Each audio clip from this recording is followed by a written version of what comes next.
Do you think recent stealth games are getting tad too mini? Is hiding in cupboards too broken?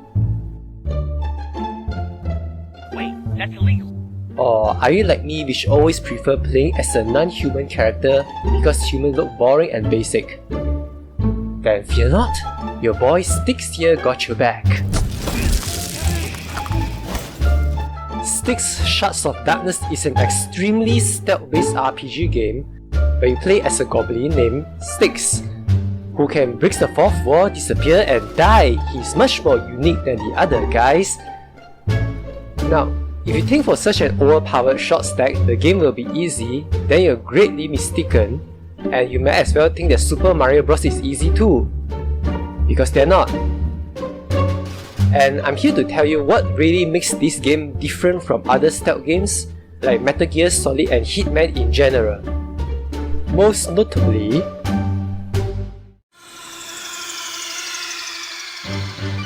Snake, are you okay? Snake? Snake! you know what they say? If everyone is dead, then there will be no witnesses for your crime. You might have heard of Hitman's Kill Everyone challenge. Now that is baby mode compared to Styx Kill Everyone challenge.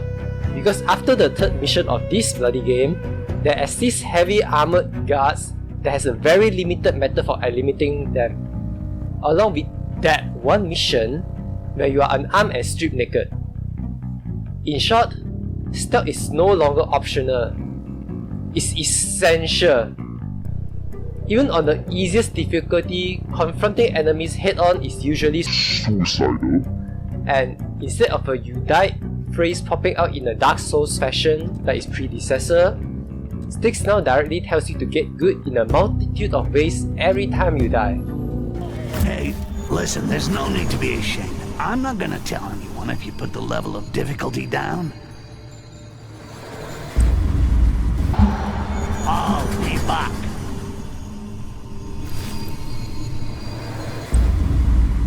You know, you should read Infiltration for Dummies. I think you might be the target audience. Did you stream that? I want a percentage on your best Goblin death compilation. You can actually disable it in the settings, but why? Why would you do that? Why would you do any of that? Dead again?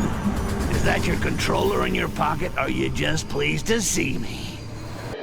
Yes, I am! the stealth mechanics are pretty in-depth as there are many aspects of perception is put into play. Smell, sight, hearing, and of course, touch. This one is at peace.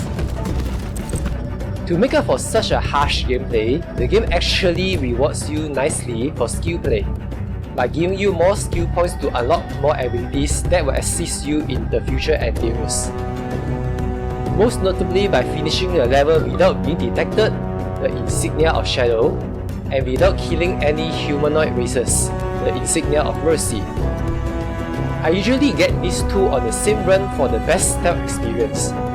The level and AI design are specifically crafted for it, but that's also the game's weak point, because the entire game seems to tunnel vision on this feature. This one is too long. I'll take care of it. As aforementioned, the game's NPC does a really good job in reminding you that you are just a sneaky goblin with a dagger as a weapon, because they start to act weird when you aren't sneaky.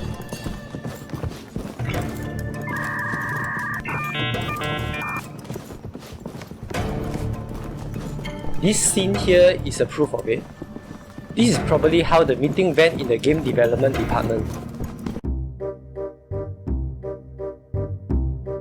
Okay guys, what do the guards do when the player is busted? Alert the area and call the entire squad to search for him. Move to his last seen location and throw knives at him.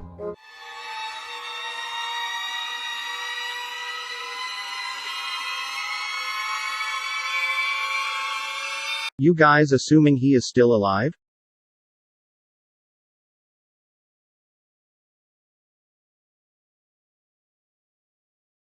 Thank you young gentlemen for your ingenious method of cutting game development costs. Thereby, I promote you to be the director of the programming department.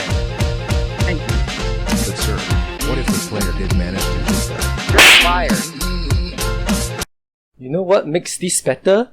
Styx also comments about the game being on budget at this part of the game. The good old bookcase trick. Wow, the designers are really lacking in originality. Guess it's maybe a budget problem. You see, at least Styx is a pretty witty and interesting character during your adventures or suffering.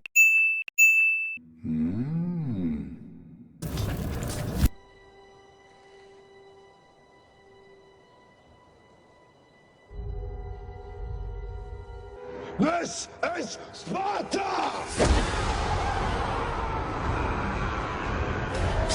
Hey, it wasn't me, Ma.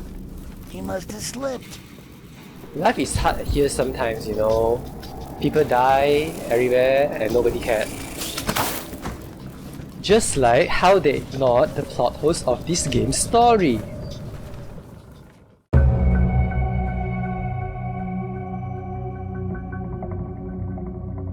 If I were to describe how the story played out, I would say it's basically Hancock. Which is, everything was fine until the sudden shift in attention happened. Many questions are left unanswered, the plot happened because it needs to happen. They don't make the map based on the story. They force a story so that they can reuse the map. It truly felt that way because the first half ain't actually bad. But I can't say the same for the second half, which reuses the map of the first half. Now, I don't mind the map being reused because all of them are actually really beautiful and have a great fantasy vibes to it. It's in these moments of wonder that we realize how great Mother Nature is and how small we are. Back to the point. It is revealed that this woman here has a strong connection to Amber, and your blood is literally flowing with it. She can and did detect and pinpoint your hideout cross-country. But when you escape from their prison and try to cause an interracial war, she does not know where you were? Huh? Then this shape-shifting elf doesn't die because he has plot armor thicker than an anime protagonist. Meanwhile, this important human lady here that is crucial and basically your sidekick in the first half of the game went absent for the last few chapters. She's not even on her own ship when she claims she can escape easily. Getting out of this cage is child's play. Getting out of this cage is child's play. Getting out of this cage is child's play.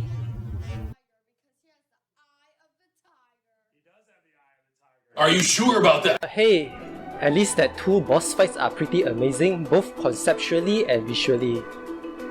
Although it is a fight, you still play like a stealth game by sneaking from one corner to another until you reach a specific location to deal the death blow. Last but not least, finally!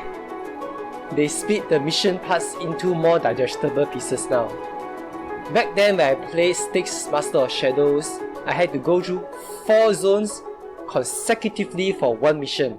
Now it's basically half. That's it for the review. What I see here is that they basically placed their entire budget on the stealth gameplay and graphics department. For that, I will only be giving a decent 7 out of 10, an acceptable rating. I will still recommend it if you are looking for a hardcore stealth experience because this game still provides it like no other game can. Mainly because you aren't a human but rather a small goblin that can slip into tight spaces. Thank you for watching. Do like and subscribe for future content if you enjoy it. See you next time.